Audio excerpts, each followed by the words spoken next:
Hello and welcome, George here with a response video to Adam Conover, most well known for his TV series Adam Ruins Everything. And I do have a few things to say, but beforehand, I'm sure some of you may know that the channel name says Neko AV, and that is because for about 2 years now, I've been using a virtual model of some sort or another. Basically this, which involves using motion tracking with a camera. And yeah, I have two webcams operating at the moment of this, at the recording of this video to do this. And trust me, this is going to be important to mention eventually. So, first things first, one thing I always thought I would do a video on is Adam Ruins music, because I do have a honest criticism about his TV series when he did the show Adam Ruins Music, which is that I don't believe he said enough. Because there is quite a lot to be said, such as from MTV's early days of disrespecting those who aren't Caucasian, to basically things like the Telecommunications Act of 1996. And there we go. And yeah, I did grab this off of Wikipedia. I've been having this for like other videos. And yeah, there's like a lot of good in the Telecommunications Act, in which case you get more freedoms for broadcasting and whatnot. We probably wouldn't be able to use YouTube if not for, well, those of us in the States won't be able to use YouTube if not for the Telecommunications Act of 1996. Unfortunately, if you have a lot of money, you could also take over broadcasting as well, which is what happened with music, as it says at the bottom there about the criticism of the Telecommunications Act of 1996. You got a lot of corporations with money, and they ended up taking care of various forms of broadcasting. So it's kind of what some would refer to as a double-edged sword. So, and this does play into what I want to talk about. But beforehand, the meat of the video, which is decades. Adam Conover talking about decades. And there's a lot of things there I do agree with, such as how defining it based on generations, it is an absurdity because multiple generations share in the experience of the decade, okay? So you can't just define it based on what one generation is doing. And then there's the fact that some generations also are split off into their own subcultures, okay? So, and some subcultures are even shared by multiple generations. So because of this, you can't really define by generations. And you can't even define by tragedies and trauma as well, which is another thing Adam said, and I do agree with. Because different people are going to have different experiences, Not everyone has the misfortune of losing family. Not to mention that there's also tends to be a lot of propaganda around a tragedy, and that propaganda tends to have a negative effect. For example, with 9/11, 9/11, there was a whole lot of propaganda, and many of us did become a bit racist, some more so than others. And even I almost fell into this until something pulled me out of the propaganda, which is when I saw someone basically badmouth a friend of mine who is of Pakistan heritage. And so, yeah, Pakistan had nothing to do with 9/11, but you know what? Some people end up following propaganda and end up coming to some really stupid conclusions. Yeah, that was something that actually stunlocked me, so I didn't really have any idea of what to say to that. And this does play into what I want to get at, because like a lot of things Adam talks about is about like come together, so we have something to find a decade and stuff like that. But the thing is that we end up not having a definition. And part of that is, like I was saying with the propaganda, and don't know why my nose is so itchy right now, but anyways, there's a lot of things. There's just the propaganda, you also have paranoia, and people not wanting to come together as a community to talk about whatever their interest is. Matter of fact, there's a feminist named Leanna K, goes by Leanna K, who does videos about this sort of thing. such as what is Darvo. Good way to get into like the conflict people get into, and a lot of times people do get into arguments with each other. They disagree and stuff like that. And sometimes it's more than disagreement. People just outright fighting, not always physical, but definitely verbal, because they just don't really want to get along. Some people just don't get along with each other. And that does play into it, because of the propaganda. And, with various corporations having large control of broadcasting, that does help the propaganda to spread. So that is one thing. And another thing is that some events don't really line up neatly with a decade. And I'm going to go more into the music because it's just a lot more easy to talk about it by focusing on the music. Because like the 90s is an excellent example, and I'm not just talking about that because of the Telecommunications Act. Because you also had grunge. Before you had like the pre-grunge era, which is the first half of the 90s, and then the second half of the 90s, which is grunge and post-grunge eras.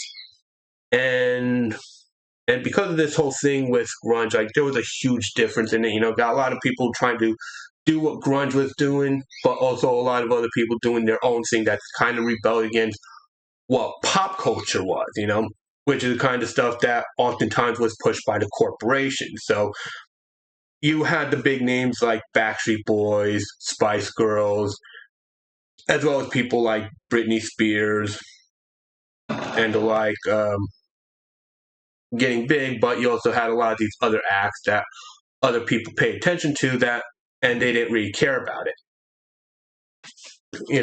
Like for me personally, like it's funny that Adam mentions Blur, which Damon Albarn was involved in. I'll be honest, I almost completely forgot about Song 2. But yeah, I remember when that was big. And for me, of course, one of my big influences, obviously, which is the Gorillaz, which also involved Damon Albarn. One of the first major virtual bands in the world. That had an influence on me. Of course, there's other people who do this whole virtual thing who were influenced by Vocaloids. So that's a thing as well. Especially with the biggest name of the Vocaloid scene, Hatsune Miku, which are basically synth programs. And of course, more people went into doing their own virtual thing, basically having their own models, either being independent or whatnot. Of course, I am getting ahead of myself. Back on topic, okay, with the late 90s and early 2000s, you also had the popularity of people like Jamiroquai. And yeah, I'm going to be showing off music CDs because it's just a lot easier to get my train of thought through with the stack that I have here.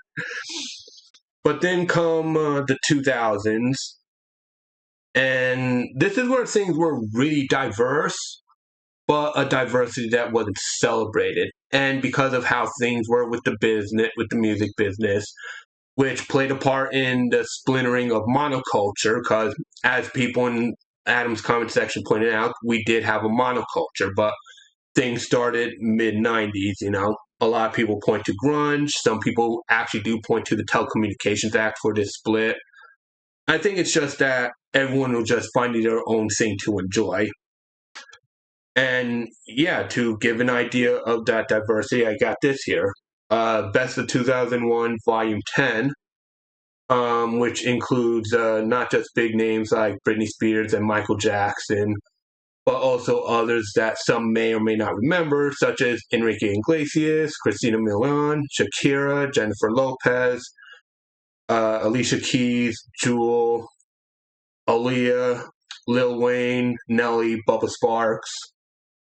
I remember when all of those was like well known by a lot of people, but at the same time, there are some who don't really, unless you're within the subculture that actually listens to that music. Some of those don't really get recognized as much.